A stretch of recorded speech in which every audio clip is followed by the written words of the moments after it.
The Fed, that might cost about $300 million. It's just a small piece of an overall effort taking shape now to sort out this turmoil in our financial markets. Democrats are looking for a systematic approach to fixing it all. Joining us now, Congressman Scott Garrett, Republican from the House Financial Services Committee. And this is the guy who's in the thick of it all, you guys. You know, if you're looking to Congress, to Capitol Hill to solve our problems, Scott Garrett's the man to turn to. So I hope you have some answers for us, Congressman. One of the questions and being bandied about there on Capitol Hill is something similar to a resolution trust corporation, which we had back in the 80s to resolve the savings and loan problems.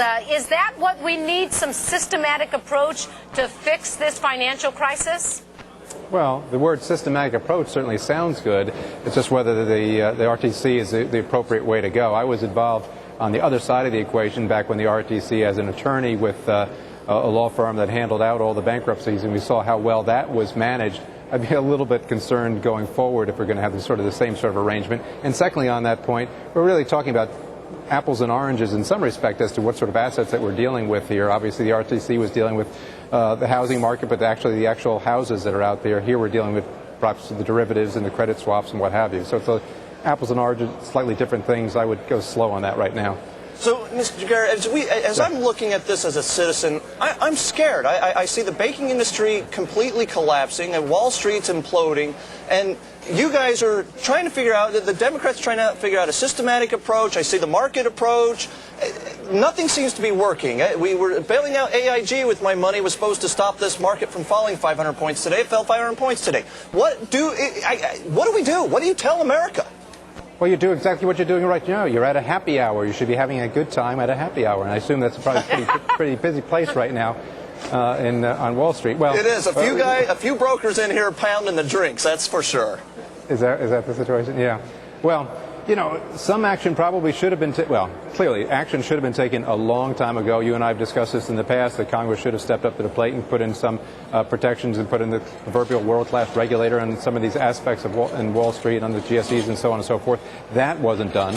After Bear Stearns, probably there should have been some action taken as opposed to just the recommendations. And I commend Secretary Paulson for what he did, of course, coming at about that time saying, here is a stack of ideas. But everyone sort of knew at that time that Congress moved so slowly and we wouldn't get that to the next administration.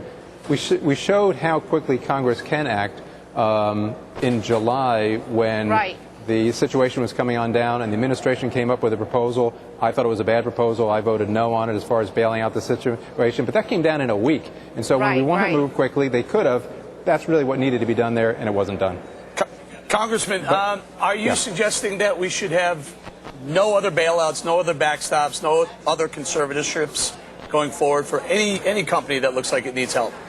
Yeah, well, I would suggest that right now you need to do a couple things. One is I've dropped into a bill right now to set up a select committee to see exactly where we've been, where we are, and where we're going on these things to address your first question. And secondly, to see your point as to how many additional bailouts we have, I can tell you this, there's not the political will right now to say that either the Fed nor the Treasury should be stepping in. And I would suggest also that actually, unfortunately, the list of potential targets for additional bailouts has obviously shrunk down, and I don't know how many really there are additionally to come down where the Fed or Treasury would say it's a must-step-in situation. I mean, you'll have more situations like Lehman Brothers where it could actually wind itself down. How many more the Fed will say we have to step in?